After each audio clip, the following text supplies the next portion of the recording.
You don't control your environment. It starts with me.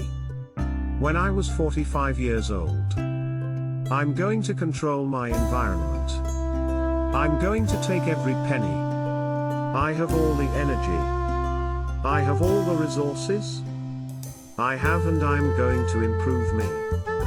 If I got to go broke in the process because I'm already broke, look, if you're not fulfilled to your, if you're not reaching your full potential every day, you're broke right now.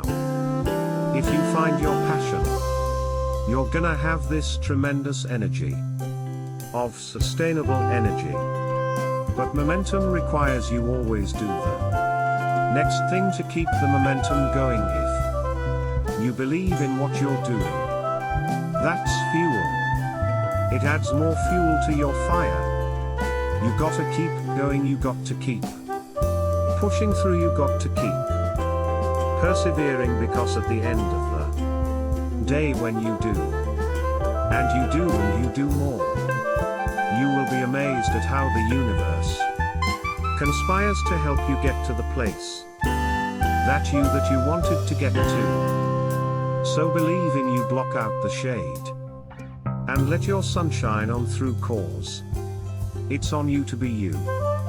And the reason you get yourself in a passionate place is so that you change your life, and the only thing that changes your life is making a decision. So while you're in this passionate state, that's where you make decisions, the only way that commitment and the energy and the momentum continues is you take immediate, massive, what my friend? Massive action is the cure-all. Massive action is the cure-all. That's how you develop yourself. That's how you begin to appreciate what you get when you're working on a dream.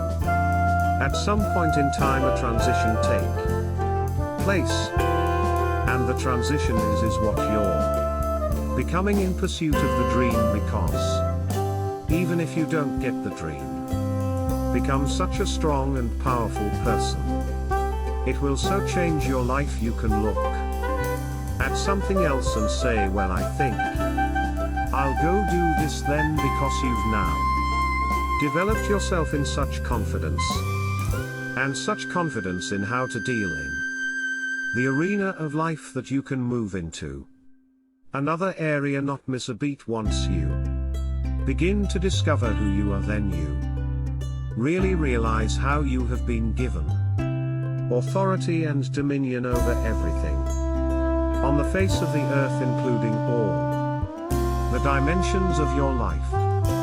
But you can only do that through the struggle of life, and most people avoid the struggle. Most people go through life avoiding pain, and when you go through life like that, something in you dies.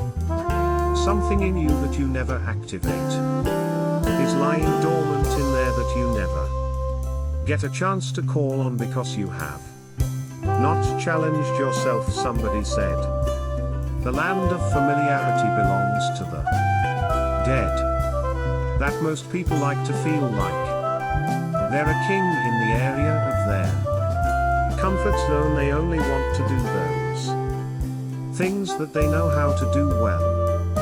Osborne said, unless you attempt to do something beyond that which you've already mastered, you will never grow. So if you want to begin to grow, you've got to put something out here that you can't reach easily, that has got to make you stretch, got to make you jump for it, got to make you get back a little big and dig in, so that you can take a leap for it, and maybe you jump up there and you miss it, and you extend your knees and you come back again, and you bust your lip next time, but you keep on, and through that process you learn how to leap higher. You start challenging yourself to dig deeper, and then you discover some things about you that you don't know right now, some talents that you have in you that you didn't know that you can do if you want to begin to make your stuff happen for you. I think that it's very important that you start trusting yourself. Listen to yourself, listen to that still, small voice within you. Try and make everything logical. There's some things about life that defies logic that you just can't explain how the outcome is going to be. I think that's why Paul said you got to learn how to walk by faith and not by sight. That once you begin to trust yourself and your ideas and your instincts, life takes on a whole new meaning, because now I want you to do that feeling that you are LED. Just feel I am LED. Ladies and gentlemen, don't give your power away.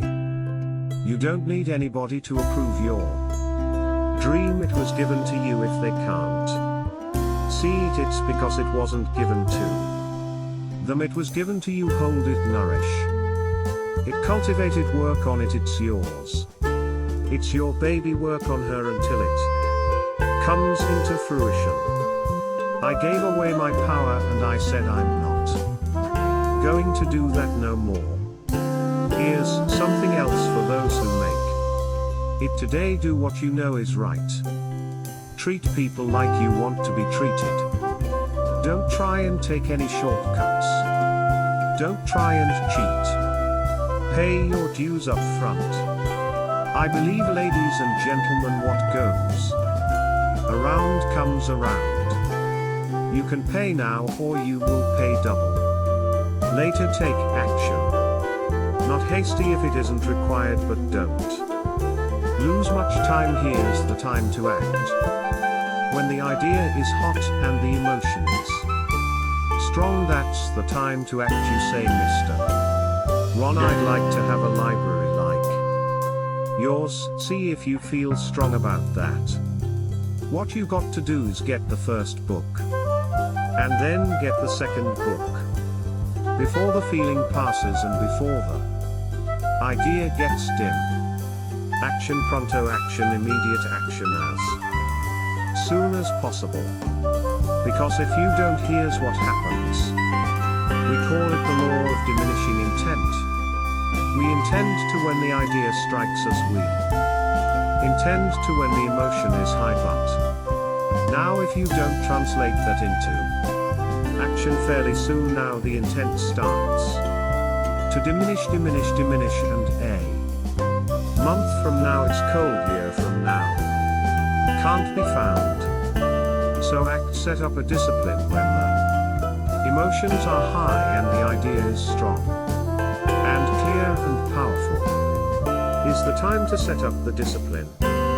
Somebody talks about good health and you're stirred, says, right, I need to get a book on nutrition. Get the book before the idea passes and before the emotion gets cold. Go for the book. Start the library. Start the process. Fall on the floor. Do some push-ups. Action. Got to take action.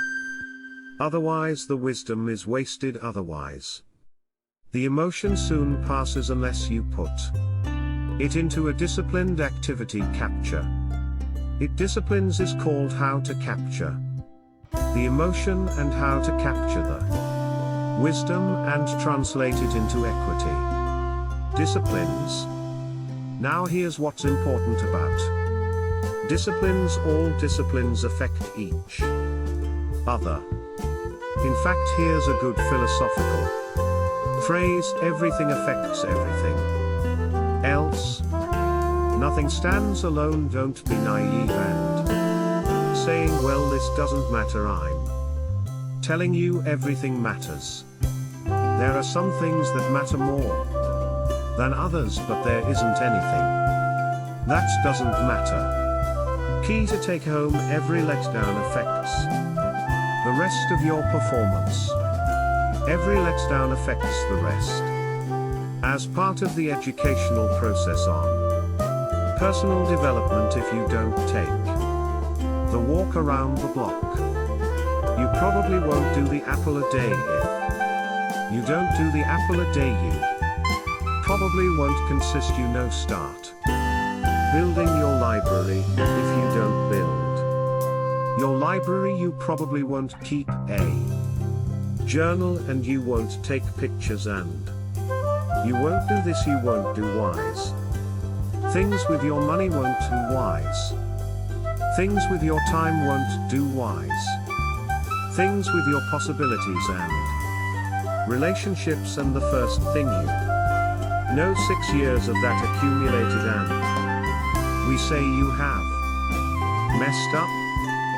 So the whole key to reversing that process now is to start picking up these disciplines. Now here's the positive side.